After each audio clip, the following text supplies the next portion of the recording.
She's back. She's live. Hey guys. About to do another little stream with my pal Div. And we're gonna get in some real stuff today. So I'm excited to have you guys. We wanna ask you questions, so please bear with me as I figure out technology. And send happy Sunday. Hi, Jess. I hope that I am making Div join, but technology, it gets the best of us sometimes. There she is. Whoa, there's my face. I am so close. Whoa. That was awesome. I was like super close. Div, we're back for another conversation with Div and Ferris. That's our jingle. You wrote it. We do need to write a jingle still, and we're going to write a jingle. Yes. But hello, sweet people. We might want you guys to ask us some questions, but today we're getting into some very meaningful topics. Yeah. But first of all, okay, I know that people know Divya, but can you expand a little bit just on your life? Sorry, like someone asked how the coffee situation was going, and I think that that's a very good question. If someone watched the last time, I've moved towards iced Americanos. Oh, wait. And you moved towards them? Yeah, I'm doing iced Americanos now. Kind of got off the hot coffee train and the 9 packets of raw sugar. Yeah. How did you not tell me this? I genuinely was like, I hope that somebody asks, because it was just bizarre how I just talked about this coffee situation and how that much was raw sugar. People wanted to know. I'm not kidding you. Someone did say like they wanted to try. Yes, wanted to try green coffee, and I was like, I don't blame you, because it is very good. No, but the iced Americano is everything. It's sorry, my finger's in the way for just a second. Yes. Okay, cool. Okay, continue to go. Sorry, someone asked and I was like, coffee. Oh, wait, you froze. Okay, wait. Oh, no. No, you're back. Okay, but you're back. Okay. You're back. We were trying to figure out earlier if it was my Wi-Fi or Divya's Wi-Fi. This is the best. Okay, I'm going to let you go for it. Okay, Div, I want you to tell people a little bit more about you. Cool. Okay, so you're back. I'm Divya Hyla Rosenberg. Paris didn't know my middle name, just FYI. I forgot. And it's my dad's sister's middle name. And so basically I was born in India, New Delhi. Shout out to New Delhi. Woo, woo. And I was brought here after 6 months, and I was in a really poor orphanage the first 6 months of my life. And then I was brought here to LAX, here as in California, not in Texas, but California. And then I was adopted, by 2 white Jewish people, Suzanne and David, and they're the best in the business of adopting. That's kind of weird. I'm living for this, by the way. You're doing such a good job. Sorry, go on. But best in the business of doing a lot of things. But I was really given a really privileged life, and probably even when I was young, I don't know if any of you are part of the LGBTQ plus community, or people who have known people, or people who have family members, or people who, whatever the case may be in your association with that community. I think from an early age, I genuinely think I knew I was different, and I was different for numerous reasons. I mean, I had white parents. I was a brown little girl. I had a lot of white friends because I grew up in a predominantly white area, and I wasn't really exposed to Indian things. I was actually more exposed to Judaism and Jewish things because my parents are Jewish, really reformed, definitely not conservative or anything of the sort, but definitely went to a lot of bar and bat mitzvahs and celebrated. And so I think for me, my identity has been all over the place. And so I think I've tried to grasp at straws, to say the least, that on things that I resonated with. And I think 34 years later, I'm still grasping at straws, trying to find out more of who I am, whether that's the Jewish part that I never got to experience, whether that's the Hinduism part that I haven't really explored, or whether that's the lesbian part of me that hasn't. And I think I've really explored that part actually quite well. But I think we're all works in progress. And I think that I've been really blessed to have a lot of friends in my life throughout my childhood that have stuck by me during a period of time where I can say with most certainty that being a part of the LGBT community wasn't popular, wasn't a fluid thing, wasn't something talked about as openly. So that's a little bit about me. I think it's been a wild ride, and I think I again, back to like kind of why me and Paris started this even a few weeks ago, a month ago, we've done these lives. I think it's because me and her are very different in how we were brought up, in the paths that our lives have taken us. But I think that we both have realized, especially in our adult life, that we want more people to be included in conversations and included in anything that they really want to be, because I think we both have separately felt excluded in certain parts. And I think that that's the commonality, right? The commonality of a lot of human beings is feeling left out, feeling not a part of, feeling like they don't have their clan or their clique or their community or their tribe. And I think that me and you are just like, hey, all of you out there, you're part of ours. Like you deserve a seat at this table. And like, we want to make sure that you do feel that, because that's kind of like what we probably bonded over. Like, even though I wasn't maybe the popular kid in Paris, I perceived was a popular kid, she may have felt the exact same feelings I felt. And that's the human connection, right? That's the part that we really get to connect with. Whether or not I am a lesbian Indian Jewish woman and Paris is not, we still found a friendship and this like love for one another. And I think that that is what we're trying to do here. Ooh, Div, wow. Are you a professional? That was very beautiful. Beautifully said. And obviously there's so much more to expand upon within that, within your story. Yeah. But oh gosh, you touched on so many good things that I'm like, bop, bop, bop, bing bong.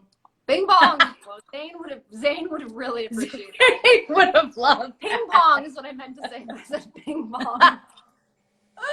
But yeah, there's so much there. I think a lot of what we wanted to talk about today, and kind of like the whole, not the whole point of us doing this, but it's like about identity. And even if you, like, no matter how you are perceived, you might feel very different, and maybe there's some other sort of identity struggle.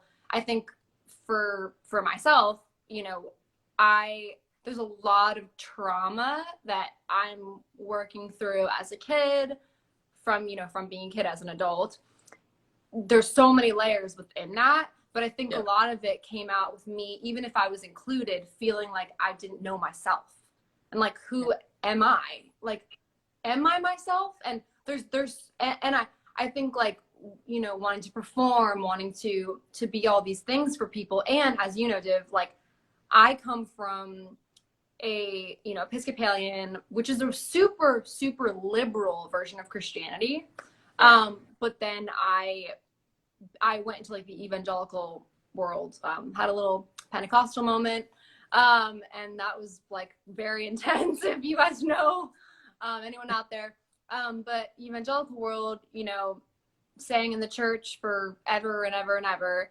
And it comes with a lot, because my upbringing was super, I hope, Div, that you would agree with this. I think it actually maybe didn't appear as, or wasn't as liberal, but I was very open. I was exposed sounds like a bad word. I was open to everyone loving whoever they want to love. Like, that was a very huge part of my mom. Thankfully, my mom, you know, encouraging me in that way. And I happened to be attracted to men. And so that didn't, you know, for me, didn't have as much of a weight per se.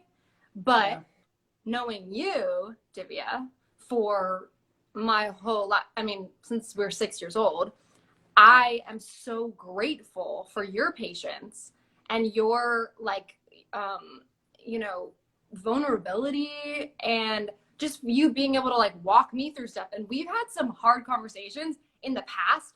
Now I'm much more like, Div, you love what you love, and I love it.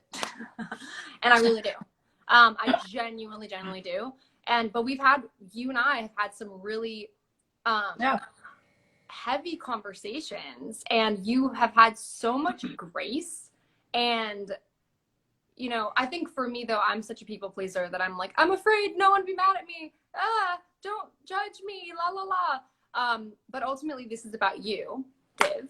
And I wanted, you know, if you feel good about it, like I'd love for you to kind of paint a picture of like how you knew what you knew as a kid. I mean, I have insight knowing you. And like the funny things, and also I know there's a lot of really hard things that I can't even imagine. But yeah, I mean, if you want to, I don't know what. Also, let's do it. Let's talk about it. Well, you want to know, maybe you know. Yeah, I think first and foremost, I really want to like preface you and everyone out there that like, in order to have relationships, especially right now in the world with people not agreeing with everything the other person agrees with, is having grace and like understanding. Like, I don't necessarily need to agree with everything about what you've done or what you've said or how you've been, but like, I do need to hold space for you. Yes. Because that's what respect is, right? Yes. Like respect is giving people and holding space for them, even if you don't agree. And I think we all in the world right now can all disagree on some things and agree on some things. But I think like, when it comes to having, I can't fault you for not understanding the being a lesbian and liking women. I can't fault you for asking questions. I actually need to give grace and love and compassion because you're trying to understand. Now, if you weren't trying to understand and you were just like, shame, shame, shame, I'd be like, well, then we're going to have a different conversation. But like, that's never been the case for us. And I don't think it's been the case for me and a lot of people, whether or not I've like avoided those people or those people have avoided me. I think as a kid though, and we're going to rewind a little bit because as a kid, I grew up, again, I went to really great schools, like they were public schools, shout out to public schools. They were great. I met some amazing friends. A lot of them were white, and that's okay because like white people are amazing too. But I think like my parents, just like everyone's parents, didn't have like a handbook. And you can read all the books, but there's not like one specific handbook that I think anyone or any parent has to parent their kid. And I think with specifically kids who are struggling with their identity, I think that that's even a different handbook, right? Like that's a different whole like chapter, you know? And so I don't know if my parents were given the opportunity to speak to anybody about possibly having a daughter that was a lesbian and coming out and like what that looked like. So it was a very hard thing for me because it really wasn't spoken about. And I mean spoken about in 1998 and 1999 and the early 2000s. And why I say that is because I came out in the early 2000s in high school, but I can say that I think that a lot of people from my childhood would remember that I used to have phases, and those phases would be me liking women, but not admitting to my innermost self that I was a lesbian, but being shamed about it and being like, I'll eventually like men. I will eventually feel that attraction that other friends that are women have. And it never came to be. I just kept having phases upon phases upon phases. And I remember like, I don't want to say names, but there were people from elementary school and middle school specifically that like, I remember being like, I have a phase on you, but like I felt bad that I made them uncomfortable, but I also wasn't being guided myself into understanding that it was okay to be attracted to women. And I think because I didn't know any gay people, I didn't know people who were part of the LGBTQ community, I think I reverted to being like, I need to be straight. I need to be like, I don't want to be any more different than I already am, right? I got that Indian target on me. I got that I like dressing more like a boy on me. I have more, I got the Jewish part of me. I mean, I got white parents that people didn't understand why they were white and I was brown. Like I had a lot of things going on. So I was like, I think even at a young age, I hopefully was heightened enough. And I think I remember to be like, I cannot have another thing that makes me different than the white, blonde, blue-eyed American way of looking at things. And I think I always looked at you as what I wanted to be like. And I think that there was a part of me that was like, I like Paris, but I want to be like Paris because I don't want to be like myself. And because I don't like that I'm starting to like veer in this other direction that's taboo. I mean, it really wasn't spoken about, especially like when we were in middle school. Like, oh God, I just remember so many things of just like, I fought it so hard. I fought being a lesbian so hard. And I think, you know, for anyone out there that's fighting it, I would implore you to talk to somebody or reach out to a community, or there's hotlines and there's people, because I feel like right now is like such a great time to be a part of the LGBTQ community, or be fluid, or try something new, and like really just like go into it, like absorb it, take it in, like, because I think I fought it so hard that it made it so much harder when I came out, and it made it so much more, I was so disgusted with myself. I think I came out to my parents, and I like really feel like I came out to them officially, because there was an unofficial time where somebody came out for me, and that was just not okay. And it was like messed up beyond belief, but like it happened and it is what it is. But I think I came out to them when I was 14 or 15 at an In-N-Out. I'm pretty sure it was an In-N-Out where I like came out to them. And they received it as well as two people could that didn't really understand what this looked like for the trajectory of expectations they had for me. Because they had a lot of expectations, just like any parent has expectations. And I think for me, I was going against the grain. I was going against something that they didn't know that they had to tackle.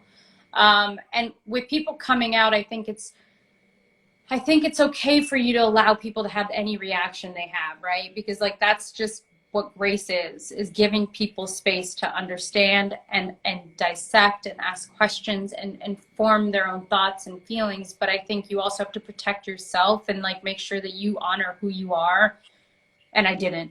I think I really, really talked down to myself so much when I was 15. And I had my first girlfriend at 15, and I did not treat her very well because I was hating that I was gay. And I think that was like,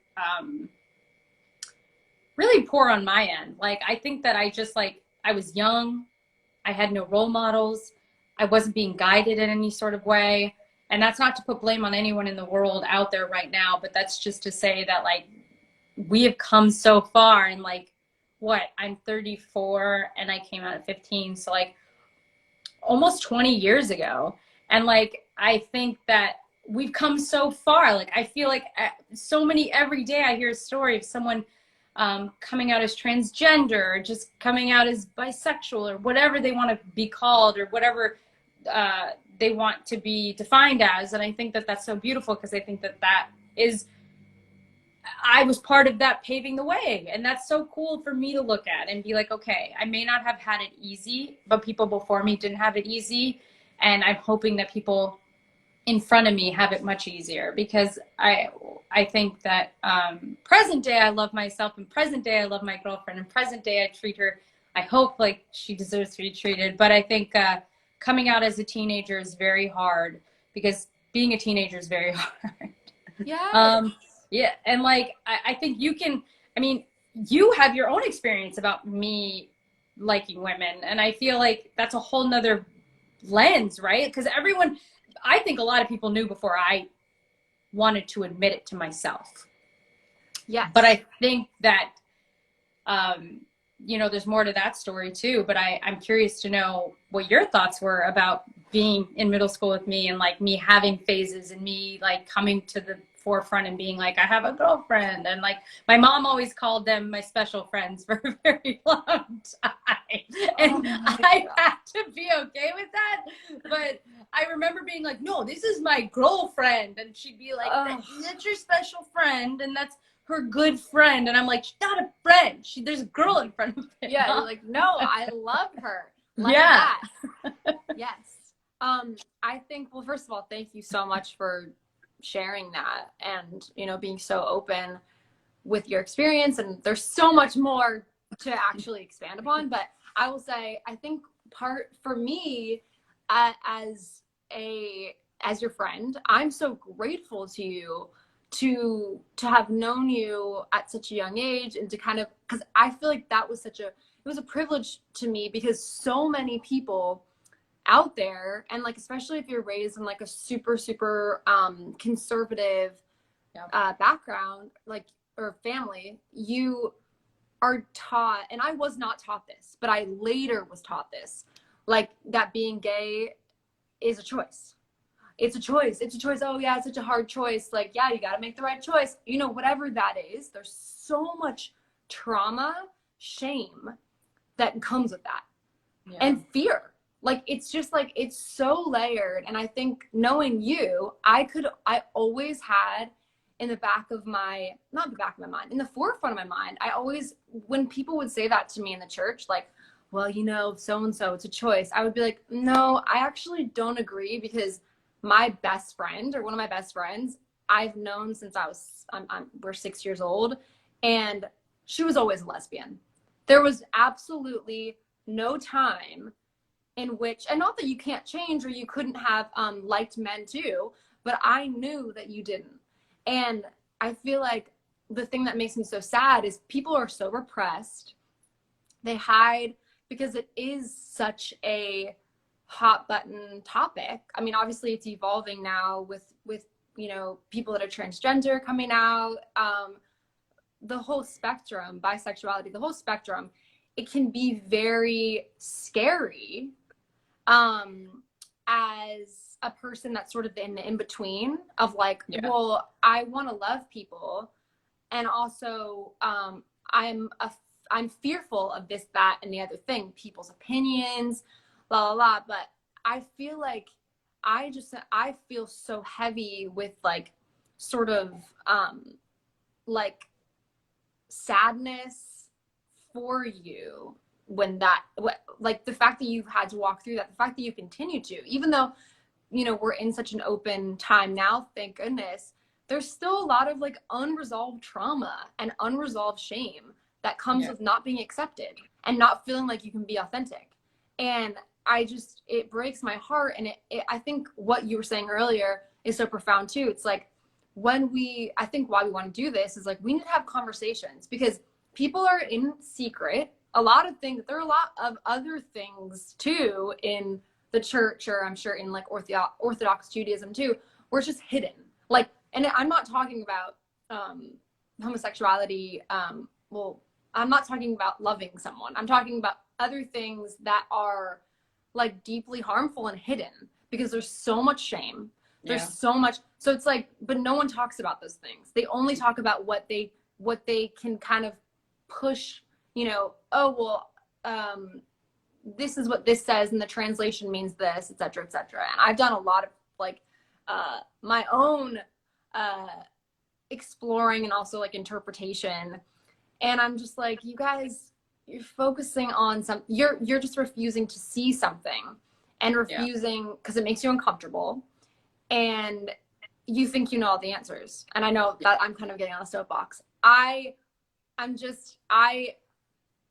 I know is that I'm constantly learning and growing, and I want to be an example of someone that can have faith, but also can be know that I don't know the answers or didn't know the answers. And I probably did, and I know I did cause harm to other people, you know, or hurt.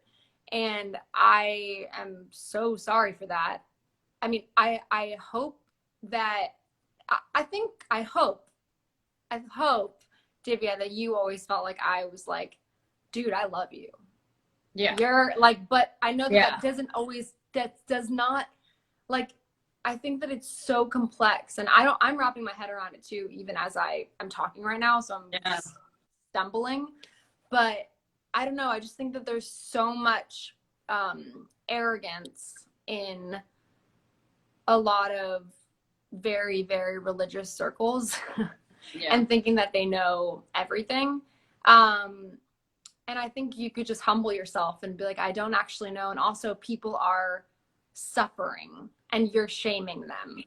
And is that what you want? Like, I guess that's my question always. Like, is that your answer? Like, is that going to solve the world's problems? I don't think so. But I know that all that to say, as I just, kind of ramble, I'm so appreciative of you and like seeing your growth and your acceptance of yourself. And I can't imagine what it would be like, because I struggle with my identity as far as like, oh gosh, like, I want these things in life, or I want, this, or I wish this was different. And I do. And Div, me, so that I've had trauma, like, the real. Yeah.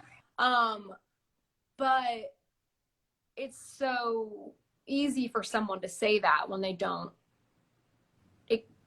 know your experiences. And I think that's part of it too. It's like, instead of shutting people down, like, why don't you listen to them and actually like hear where they're coming from? And maybe it won't be as scary to you if you're like, oh, you're a normal person that like is incredible and smart and just full of love, and like trying to be a healthier version of yourself constantly. It's incredible to me what you've built for yourself, Div, and like the life that you are walking, and like self acceptance and growth. And I'm not sure if any of that has any sort of importance, what I'm saying right now, but no, you do. No, I think I was just like listening as we were talking, but well, one, I think that you've grown a lot, because I think like, I don't think your love for me ever wavered. I don't think that I can say with 100% certainty, Paris's love for Divya never wavered. And I think like, let's rewind a little. When I was younger and I came out, I was also trying to explore my relationship with God, because I grew up really Reformed Jewish, and there was bat mitzvahs and bar mitzvahs and maybe Shabbats here and there, but like, I did not study Hebrew every single day, and I didn't read the Torah, and so I think I also like wasn't exposed to like Hinduism as much as I would have maybe liked, because I didn't really understand that part of me at all as a kid. So I think I was kind of like, man, like I idolized, Zane and you and like your family, because I thought it was, even though I knew from the outside, I knew other things. I also was like, man, so I explored church like nobody's business in my late teens, like in my like 15 to like 17, 18, I explored church a lot with multiple different friends. And, the problem with church, man, there's many problems and many gifts as well. Like, I'm not going to knock it at all. Like, in the sense of like, people find clarity, people find perspective, people find love, people find safety. And I hope that everyone knows that, like, me, Divya, I respect everyone's religion. I respect how you practice your religion. I respect what you find when you go into the holy places that you do. But I can say my experience in church was really, really dark. I rarely ever heard anybody, I was sinning, just living. And to go back to your point, I want to make it very clear to everyone that being gay, being a person that is different from the norm, is not a choice. Like, I didn't choose this life. I would have chosen a very different life if I had a choice. I think I have said that I would have chosen not to have this other target on my back. So by no means do I think that people can choose this. And I think that's the one part that I think I'm really glad you touched on, because I think it's a very serious part of like, do people actually think that people would choose this life when they know that there's going to be oppression with it. Yes. Like, that doesn't make any sense to me. Like, people want to live a happy life that is easy and that is kind and that is full of joy. And because we're here for such a short amount of time, I don't think people would choose to feel persecuted by a lot of people in this world. I just don't think that that's the thing they signed up for. I think that they're given this life and they are given the soul and the heart and the mind that they have, and they go on with it, and whatever that looks like, it looks like. But I think that's the thing I did not like about church, was that like it really, really, really told me that my livelihood, who I am, is a sin. And they compared that sin to sleeping before marriage, which I think that, you know, and I'm just saying that one specific sin, and like obviously, you know, there's cheating and there's like all these other sins, and I don't know too well, but like I can say with no certainty the things I got from it were that me being a lesbian, me loving women, somehow had a comparison to people cheating on their spouses, and to like having sex before marriage, and to lying, and to like I was just like, there's no comparison. There's none. Like, my life isn't a sin. Me loving women is not a sin. People cheating is a sin. People not paying their taxes is a sin. People like, you know, whatever the case may be for whatever they want to do, like there are other sins out there. Killing people, like doing bad things in the world are sins. Me loving, the word loving another human being is not a sin. And I think I always still wanted a relationship with God in my adult life, even in my early 20s and like 30s even. Like, I'm just like, but I don't want that association with it. And I feel like what I tried to take away most days that I did go to church was like, God loves everyone. That's period. And I think that agreed. If you are religious, then that's all you need to remember. You know, love thy neighbor and God loves everyone. And I think that like if you were able to hear that, then, but I don't think anyone should sit in a place that they're being told that they're a sin, or their livelihood is a sin, or that they're not living their best life, because I think that that's wrong. But that being said, there are churches that are so accepting and so loving and so like inclusive, and there's places in the world that are just like that. But I think, you know, coming out, I was basically just told like I was not good enough, and that what I was doing was not okay. And I think that like it's really hard. It's really hard to think back on that and be like, wow, like even and not you, but like a lot of people thought I was disgusting. Like, that's so like crazy. Like, they just didn't understand. And I think, to go onto your point, we need to listen more. We need to ask questions more. We need to hold space for things we don't understand. And I think that we are not doing that right now. It's like a world. We need to really hold space for people. Like, I don't care if you disagree at the end of that conversation, but you need to hold space for people you do not understand, because I don't think that like we do that enough. And I think that if, you know, I'm not going to make an excuse and say we were so young in middle school and people didn't understand what holding space was, because that's probably the truth. But I don't think that like I felt so disgusting in my own body because of like how people made me feel. And like I think it just went into my adult life of like, I need to care about what people think about me, but I actually really don't. Like, and I'm working on it. But I think like it's crazy because I wore baseball caps, I wore jeans, I wore t-shirts, I didn't wear dresses, I didn't put my hair down. I went against everything that teenagers should have done. And I think that like no one understood that. No one asked questions. No one tried to understand it. And I think like present day, I'm really thankful. Like, I have a community and I have people who love me, and it's great. But like, I would never wish somebody coming out in their teen, like it's really hard. And I really hope that people seek the people that love them and people who care about them, and to know that they're okay and they're safe and they're like beautiful the way they are. But man, coming out was rough. It was not easy, and it was not fun, and it was not something that I like. I wish it didn't have to be that way. Like, I wish that I didn't have to come out. Like, I wish that it was easier. But I think like such is life, right? Like, I think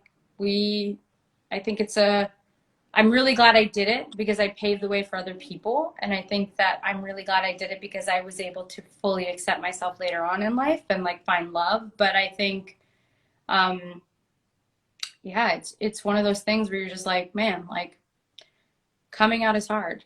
And I think Ellen DeGeneres said it best, and that's really weird to pull out of nowhere. But she was like, I really hope that there's one day where we don't have to come out. And I was like, yeah. Like, and I think people want to acknowledge it and respect it, and I get it, but like, man, like, and like people celebrate it, but it doesn't feel like that. Like, no. I think that there's so many common misconceptions too, where people think, well, it's all fine now. Everyone is open and everyone is this. And it's like, no, like that's, we're so like, of course there have been, like you said, Div, like you did pave the way in a lot of, you know, senses in the 90s or early 2000s.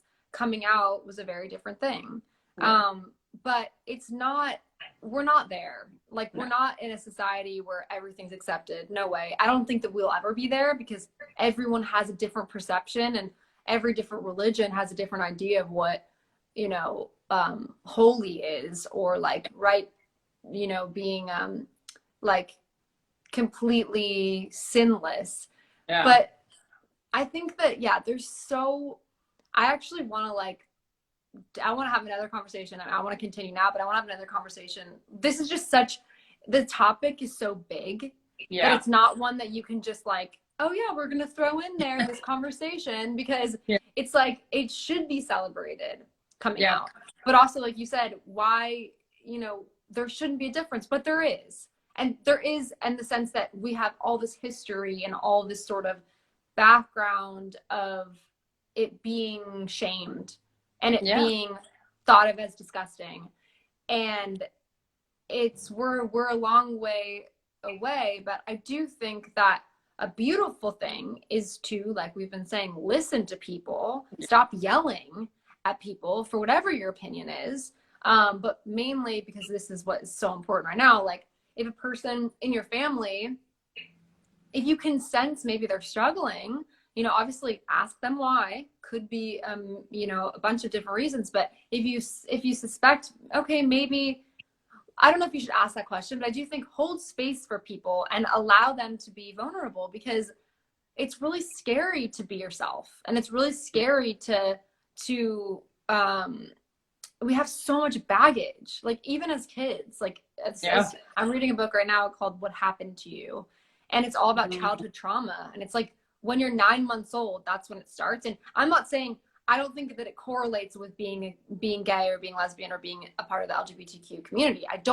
I'm not saying that, but I do think being a part of that community is going to bring you trauma. Like, it's just kind of unspoken from a child, because it's not, unless you're like an amazing parent that's just like, power to parents like that are just like, be you, be free, be, you know, all of that, because that's how I want to be, like 100%. I mean, I bet it's hard, and it's a journey, but I think that's a choice. I think loving people and you know, loving your children and respecting their choices, and of course guiding them to be safe, guiding them to, you know, make good choices, because I think that there are, I think people lump together,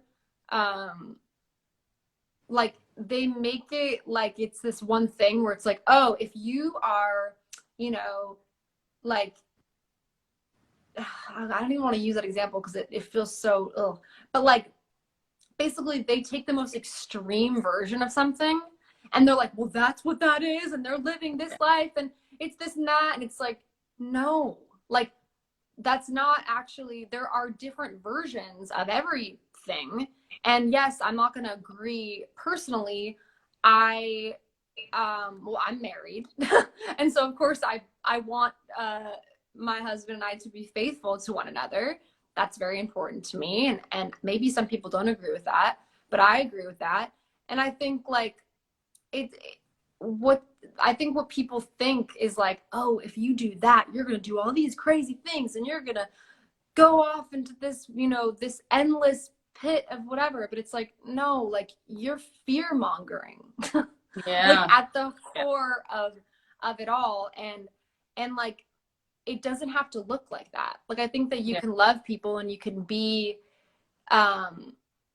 listening to people without like, without, I don't even know. That's triggering to me too. I'm definitely dismantling a lot of stuff currently. And so I love it. I'm just watching it. Like, I feel like me and everyone else here are watching but I think it's interesting because that's the point of these, right? Like to have like honest conversations that are like genuinely live. Like there's no pausing, there's no editing. Like this is how you're feeling. And these are like, you know, like a streamline of consciousness that you're having right now. And I think that that's important because those thoughts are important because you're feeling them and like you're going to get them out and then you're going to like be able to like look back and be like, wow, like one, I may not have thought I thought that, but yeah, it's, yeah. I mean, you know, I restrict myself in a lot of ways. Like, you know, I restrict myself in a lot of ways. I'm such a people pleaser that I want everyone to be happy at my own detriment.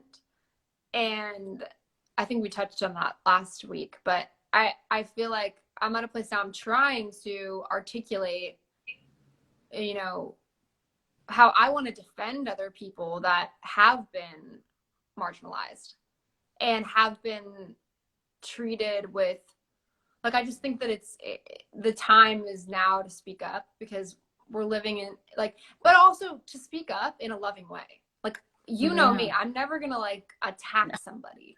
No. Like if I do, that's the most, I mean, it has happened that I've like blacked out almost on a conversation because I'm like, whoa, I really like went for it. But I think that it's important to, I mean, use your voice for good and not tiptoe around things because that's not really helping anybody when you're just like, I believe this, but I believe that. And I think there is so much good that can come from, I mean, this is all like my own experience, but like there's so much good that can come from a church community, just from my own experience, but also there's so many deeply harmful things that I'm seeing and learning that I'm at a place now where I'm like, okay, it just has to look different because I can't agree anymore or stand by and be like, this is okay, because it's just not okay. And I think especially with the topic of, well, no, it always was about, for me with you, Divya, just having you in my life, it was always like, I need to defend my best friend. Like that's sort of like, or one of my best friends. Like I can't just sit back and be like, oh, because I know what it's, I don't know in every way, but I know from an outsider, from your friend, what it's been like and what your experiences have been. And also the beauty. I mean, the relationships you've had, the finding of yourself. I mean, the relationship that you're in right now, nothing is perfect ever, of course, for any relationship. Yeah. But like the way that, you know, I've seen you love each other, lift each other up.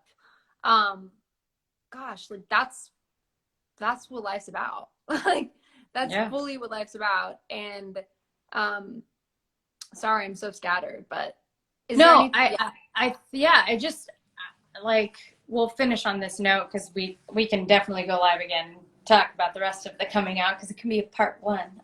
But I just really want to like really shout you out right now because you were not like this years ago. Like, I'm not going to say that you weren't protective of me. I'm not going to say you weren't, because you were always protective of me and you were always protective of who I loved and you were always protective of, you know, anytime anyone would say anything, I felt like, you know, you and your family always had my back. I don't think there was ever a moment where I was like, I don't feel safe. I always felt safe with you guys because I knew like even maybe at church, like I still felt like, okay, well, I know these people love me. Like, even though the rest of this room may not feel the same, these people love me.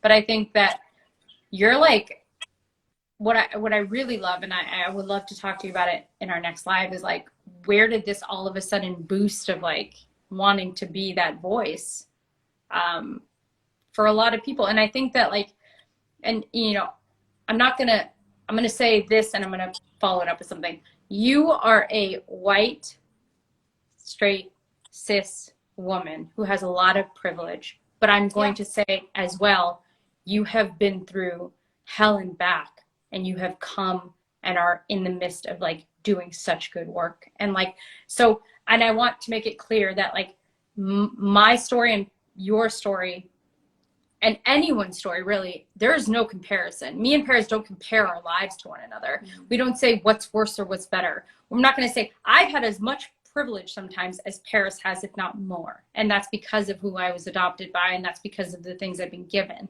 But I can say with most certainty that like I am really like in awe of you using your platform and your voice and like your privilege to be able to speak up for people that can't really speak up, or that don't have the platform, or don't have the space, or don't have that friend that wants to do that. Like, I'm so lucky that you are my friend and that you've given me the space to talk about things. Like, not many people have that, and not many people have a friend that like has stuck by them through as much as, I mean, I haven't, you know, and you've always been loving and kind. I haven't always been the most loving and kind sometimes to you. I have made fun of you. I have been mean when I was little. I think that there are a lot of things that I can look back on and I'm like, man, I was not the nicest to Bear. Sorry I said this comment about her haircut. You made fun of me for is like the Olsen twins. You'd be like, or you'd be like, your haircut. You'd be like, how's my hair? And I'd be like, yeah, you'd be like, I hate your hair. And I'd be like, wow. Okay. I think that like, and I hope, you know, people that do watch this and listen that have that privilege or feel that they are part of that, you know, that part of that world that has that they give people platforms, that they speak up, that they're defending not behind closed doors, but in public in front of people. Because I think that's the most important, right? Like, yeah. I know that you'd have my back inside of like a house and outside in the world. And I want to make sure that other people realize like that you're an ally, you're supportive, like that the people that you want to surround yourself with are also speaking up. Like, you have a great friend who, what is her name? Caitlin Crosby. Yes. And she does such good work. And I think that she is such a great, just like she is the epitome of what I'd want. And what I'm seeing in you is that like you are speaking up and you are like paving the way and you are like supporting and like behind closed doors and in the world. And I really love that. Like I don't know her personally, but I can say what I've seen is like she is doing the work, and I really like that. And I think you're doing the work, and I think that you need to honor that, because I think it's hard to do the work in circles that have been so stagnant and like just doing the same thing and like talking about the same things and having the same people. And I think that what I love about you is that I think it's called breaking the glass ceiling, and I think you're shattering it. And I think that that's a good thing, because I think that that's what needs to happen right now, is like you shattering that glass ceiling right now and going, you know what? If it's me, myself, and I right now, I'm going to do it. But I know people are going to be coming and they're going to be like, I want to be part of that. I want to do whatever you're doing. I want to talk about the uncomfortable conversations. And I think like you're in it. And I love you for that, because that's really cool. Oh my gosh. Wow. I did not know I was going to get gassed up so nicely. I did not plan for that. I want to gas you up, but I will say I feel like a way to like for me to sort of like not end the conversation. This is the start of the conversation, but I feel like something that's been so on my like mind and my like soul, my heart is just like God is bigger than like all of your, and because I do believe that God is real. Like, he's bigger than all of our questions. I'm saying, I guess, speaking to people that, you know, are from that world, like bigger than our questions. And like, isn't like, if you do believe he's powerful, like, doesn't he know how it goes? Like, isn't he aware? Like, I'm just like, if you're fearing that, like, I just think it's important, you know, from where I come from, I have a lot of actual anger about people that are mistreated. So and I'm trying to channel that, you know, into this. But I love it. I think it's like, if you believe that God is real, then I think it's time to believe that he's bigger than these things, and maybe pay attention to yourself a little bit more and what you need and how you're living your life. You know, you feel me? But I think you're so incredible, Divya. I'm so proud of you. And just excited for people to get to know you more and more as we explore. That was a songwriter move.